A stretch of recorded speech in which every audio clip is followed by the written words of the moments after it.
nuestra mesa de análisis sobre este análisis del tema de la cuenta pública. Tenemos unos 20 minutos, 25 para charlar. Tenemos invitados interesantes en la mesa, a los cuales saludo y se los presento. Santiago Martínez, cocoordinador del Programa para la Democracia de Transparencia Mexicana. También está, por supuesto, Miguel Ángel Tavares Sánchez, presidente de la Comisión Técnica Fiscal del Colegio de Contadores Públicos de México. Está Leonardo Núñez González, director de la Unidad de Investigación Aplicada de Mexicanos contra la Corrupción y la Impunidad. Y vámonos rápido con este tema. Miguel Ángel, te pregunto, buenas tardes. El tema de la cuenta pública, de momento se maneja mucho ese nombre y resulta que buena parte de la población en ocasiones desconoce a qué se refiere la cuenta pública. ¿Cómo podríamos entender en términos cortos y reales lo que es una cuenta pública, Miguel Ángel? ¿Qué tal? Buenas tardes. Gracias por la invitación. Con mucho gusto. Creo que no es un tema fácil ni práctico. Incluso para nuestros colegas contadores nos cuesta un poquito de trabajo comprender pues todo el alcance y para qué sirve y con qué se come, ¿no? Quisiera nada más dar una pequeña semblanza. Básicamente es muy sencillo. Los indicadores o la cuenta pública forma parte de los indicadores macroeconómicos, lo que nos indica cómo va el país en su conjunto, se mide en términos del Producto Interno Bruto, etcétera, ¿no? Déjenme decirles, yo lo dividiría básicamente en tres elementos: los indicadores, los instrumentos y los objetivos. Los indicadores están representados por el balance fiscal, que es la deuda pública, el circulante, que es parte de estos indicadores, y la balanza de pagos, que es la famosa cuenta corriente. Estos indicadores le permiten al gobierno y al Banco de México tomar las acciones pertinentes y apropiadas para poder definir a través del siguiente elemento, que son los instrumentos, los objetivos que pretende lograr, ¿no? ¿Qué instrumentos tiene el gobierno? Esencialmente la política fiscal, que regula en términos generales cómo se van a cobrar los impuestos, bajo qué condiciones, qué se va a ponderar. En este gobierno en particular se ha ponderado el bienestar social y todo lo que esto circunda, ¿no? No se han creado nuevos impuestos, no se ha ampliado la base fiscal tampoco. Han habido intentos como la creación del régimen simplificado de confianza, RECICO, y bueno, pues son elementos que se regulan a través de esta política fiscal. Está la política monetaria, que se hace palpable a través de una tasa de interés, que es la que publica y autoriza el Banco de México, y en ese sentido, pues bueno, de algún modo tenemos que esta tasa de interés es el referente para el otorgamiento de créditos y todo lo que esto conlleva, ¿no? Tanto créditos para el consumo, para efectos también de rendimientos a través de inversiones. También la política cambiaria, que es justamente el tipo de cambio, que donde podemos advertir de manera a veces con preocupación. En estos momentos estamos en el otro lado, estamos muy contentos de que hay un tipo de cambio por debajo de los 18 pesos, ¿no? Y bueno, finalmente están los objetivos, que es básicamente es el crecimiento, que es a través de la política fiscal. Cómo se va a incentivar el crecimiento en términos de finanzas públicas, cómo se van a subsidiar, cómo se van a alcanzar todos estos planteamientos de creación de infraestructura, etcétera, si no es a través de crecimiento. Segundo, tiene que haber un tema también controlado de inflación. Es un tema hasta cierto punto complejo. La inflación, definida por los economistas como el incremento generalizado en los precios, pues influye básicamente en el poder adquisitivo que tenemos en general la población, y con esto, pues bueno, a través de regular una tasa de interés, pues bueno, se va controlando el efecto de la inflación. Y finalmente, un objetivo es la competitividad a través del poder adquisitivo que se da a través de una política cambiaria mediante el tipo de cambio. Pues bueno, qué tanto nuestra industria está siendo poderosa fuera, ¿no? Ese yo diría que en términos generales es cómo se compone pues la estructura de nuestras finanzas públicas, en términos simples, en términos sencillos, nada complicado.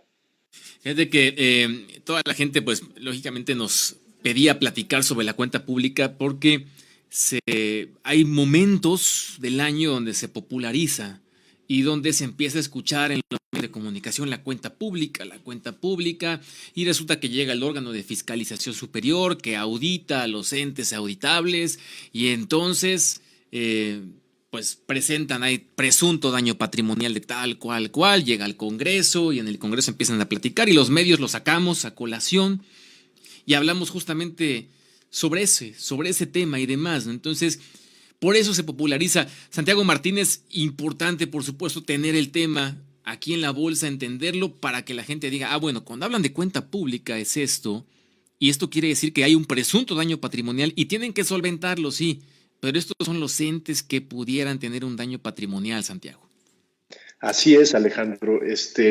Buenas tardes, Alejandro, Leo, Miguel Ángel. Me da mucho gusto aquí compartir el foro con ustedes.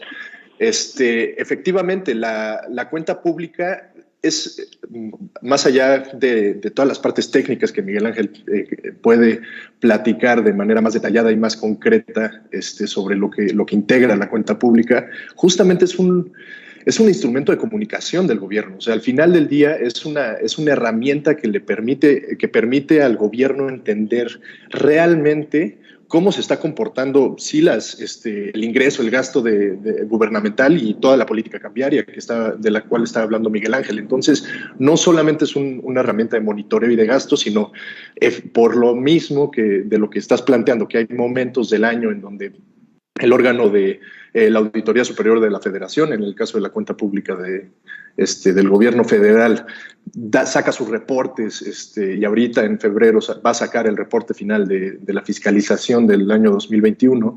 Es un momento donde se puede entender y cumplir con una promesa, una base democrática que tiene nuestra sociedad al final del día, ¿no? Entonces, básicamente de ahí su importancia. Su importancia viene de que la promesa de cómo se va a gastar, de dónde va a venir el dinero, cómo se están enfrentando a los retos macroeconómicos que vienen en este año y que pronostican para que tuvieron el año pasado y que pudieran afectarnos en el año siguiente. Ahí es donde se cumple esa básica promesa del gobierno a la sociedad, ¿no? Entonces, por eso es tan importante tenerla en la mira. Sí, entiendo. De hecho, Leonardo Núñez, director de la Unidad de Investigación Aplicada de Mexicanos contra la Corrupción y la Impunidad, entiendo, o corrígeme, que a final de cuentas parte de los objetivos de una cuenta pública es también atacar corrupción, ¿no? Atacar una malversación o presunta malversación de recursos y demás. ¿Qué tanto, Leonardo, las cuentas públicas, los órganos fiscalizadores que nos dicen tal secretaría tiene un presunto daño patrimonial, tal organismo, qué tanto ha ayudado en serio a combatir la corrupción? Bueno, primero, coincido con las definiciones técnicas que nos han dado, ¿no? Porque justamente esa es la especificidad de la cuenta pública, pero yo quisiera, justo para contestar tu pregunta, las consecuencias de la cuenta pública. Porque una parte importante que vale la pena mencionar es que la cuenta pública nos muestra cómo se gastó realmente en comparación con cómo estaba planificado. Y estas diferencias no son triviales, ya que hay grandes abismos en los cuales lo que se dice es muy diferente de lo que sucede en la realidad. Por dar un ejemplo muy claro, en el año 2021, el presupuesto de la Federación decía que íbamos a gastar un total de 6 billones de pesos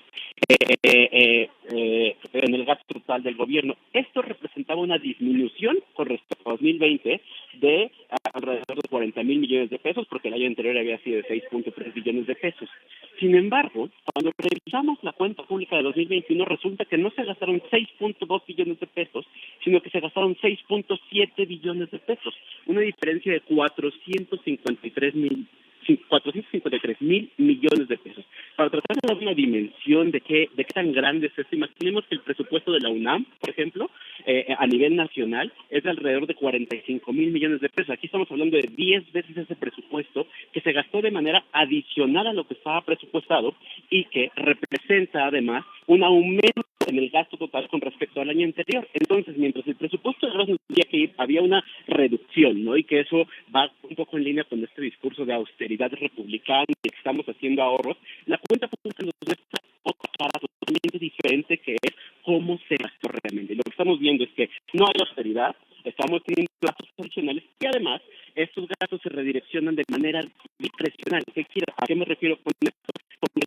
Con los cuales se modifica el presupuesto ya en el ejercicio real, no se votan en la Cámara de Diputados, no se discute en el plano técnico democrático, sino que el propio gobierno, el propio Poder Ejecutivo, hace modificaciones sin que tenga que preguntarle a nadie. Y entonces, precisamente, la cuenta pública nos permite ver cómo el dinero acaba llevándose a destinos totalmente diferentes de los que originalmente, y ahí es donde precisamente cuando empezamos a hacer los análisis de qué se hace con esa información, nos empezamos a encontrar con los problemas de opacidad, con los problemas de discrecionalidad, con los problemas de contratos entregados a empresas fantasma, a empresas irregulares, a empresas familiares, amigos y personas cercanas al gobierno, en fin, todos los fenómenos que desgraciadamente están ampliamente documentados tanto por la Procuraduría Superior de la Federación, ¿no?, que justamente es quien revisa la cuenta pública, como por parte de la sociedad civil y de los investigadores que nos dedicamos a estos temas. Entonces, precisamente por eso la cuenta pública, porque nos muestra y nos desnuda la realidad del gobierno, porque precisamente tratan de un modo totalmente diferente a lo que se dice discursivamente. Y revisar la cuenta es fundamental para entender la realidad que, una vez más, es muy diferente a lo que se dice día a día desde la convención y desde los discursos de los públicos, que esos datos nos muestran claramente cómo programas fundamentales, desde la atención a la violencia contra las mujeres, hay programas específicos tenemos recortes a programas que también atienden justicia, en fin, hay una multiplicidad de programas y políticas públicas fundamentales que están siendo desinfladas, y ese dinero se lleva además a la Secretaría de la Defensa Nacional, a los proyectos de Pemex y CFE, en fin, a las prioridades del gobierno, y precisamente por eso es fundamental revisar la cuenta pública. Sí, no, claro, y así como nos lo plantea Leonardo, queda claro, por supuesto. Además, y creo que esto nos sirve para preguntarte, Miguel Ángel, presidente de la Comisión Técnica Fiscal de los Sectores Públicos de México. Entonces, la cuenta pública, derivado de lo que nos dice Santiago y Leonardo, nos sirve también para hacer una especie de contralores ciudadanos. Es decir, nosotros podemos, con base en lo que nos informan los medios, en lo que podemos ver en las páginas, ¿no?, en las formas de transparencia y demás, hacer una contraloría ciudadana, observar justamente lo que se planeó contra lo que se auténticamente gastó, Miguel Ángel. No escuchamos a Miguel Ángel. A ver si le quitas el silencio, Miguel Ángel, por favor, para que te podamos escuchar. Listo, adelante. Decía que es totalmente correcto, y nosotros como ciudadanos creo que tenemos este deber de poder vigilar el comportamiento de nuestros gobernantes en las condiciones y bajo los lineamientos y utilizando las instituciones correspondientes.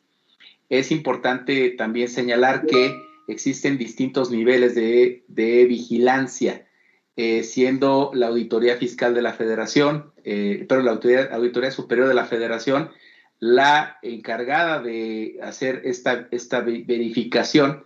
También existen organismos u órganos de control a nivel estatal y a nivel local incluso, para hacer esta vigilancia. Sin embargo, lo que hemos visto al paso de estos últimos años es también que hay reportes, pero tampoco hemos visto algunas consecuencias de lo que esto se señala, ¿no? Habíamos advertido, por ejemplo, que había desviaciones en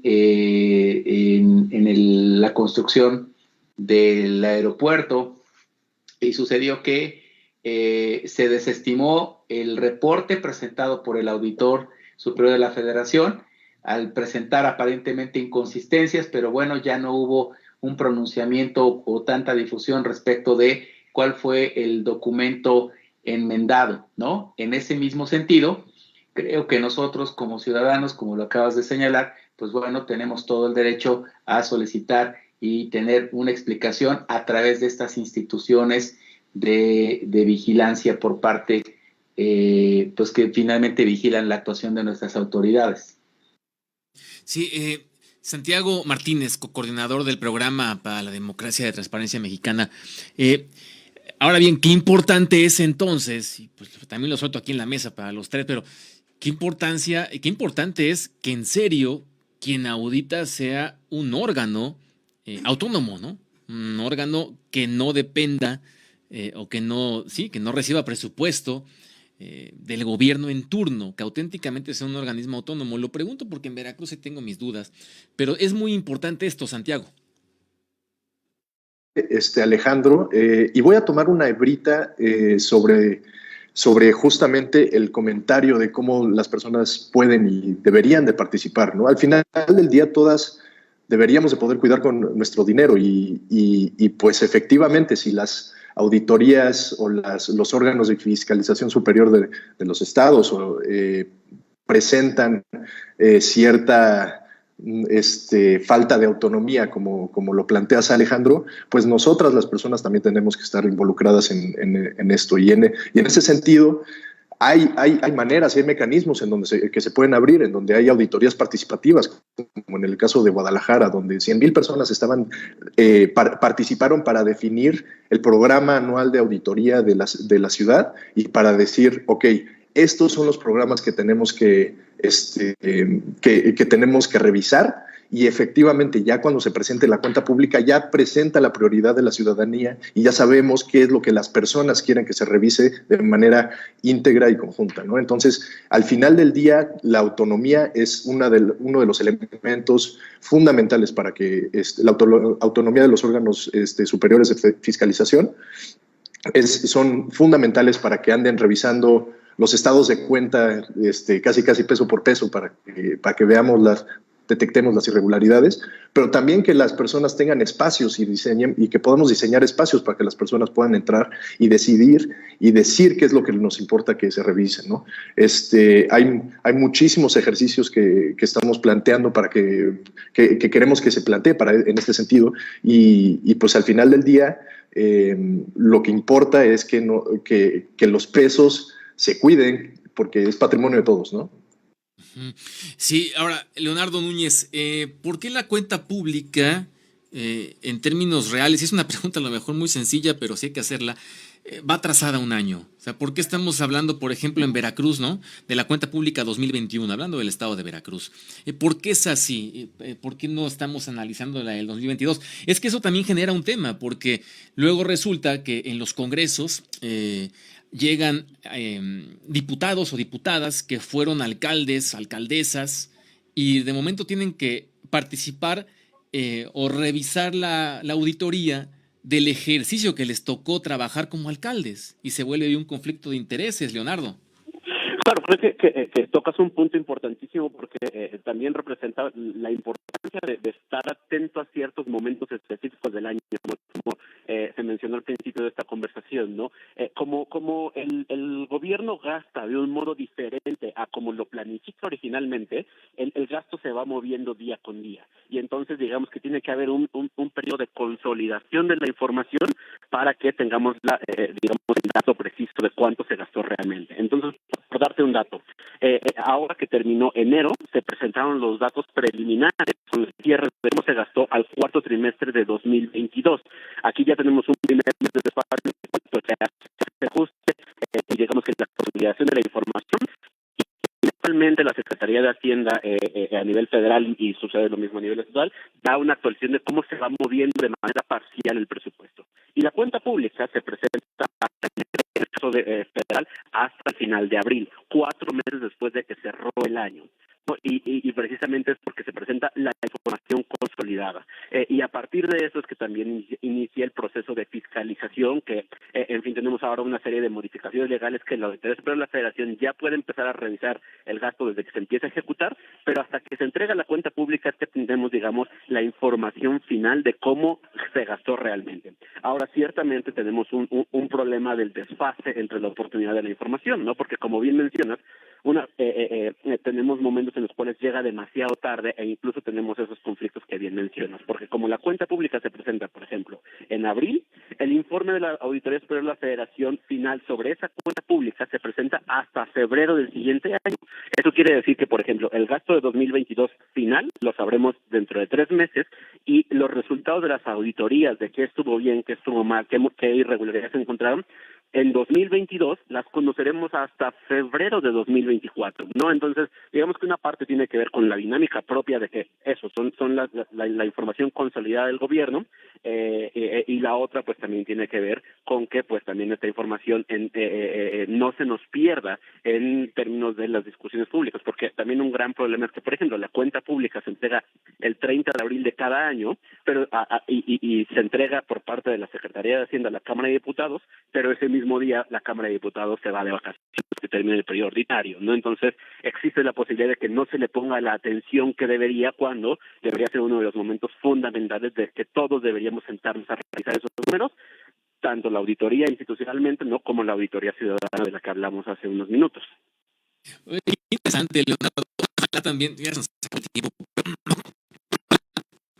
pudiera también, no sé si más adelante lo platicamos los tres y nos toman la llamada otra vez, pues cambiar estos tiempos, ¿no? O sea, buscar la forma, no sé que es un cambio de fondo, pero buscar modificar estos tiempos también. De momento se colapsa la situación, más como lo estabas comentando, y creo que nos queda muy claro. Yo le quiero agradecer a Santiago Martínez, cocoordinador del programa para la democracia y transparencia mexicana, nos haya tomado esta comunicación a través del Skype. También Miguel Ángel Tavares, gracias, presidente de la Comisión Técnica Fiscal del Colegio de Contadores Públicos de México. Gracias, Miguel Ángel, Santiago, y también gracias, Leonardo Núñez, director de la Unidad de Investigación Aplicada de Mexicanos contra la Corrupción y la Impunidad, que además seguimos también sus trabajos periodísticos muy interesantes. Fuerte abrazo a los tres. Gracias.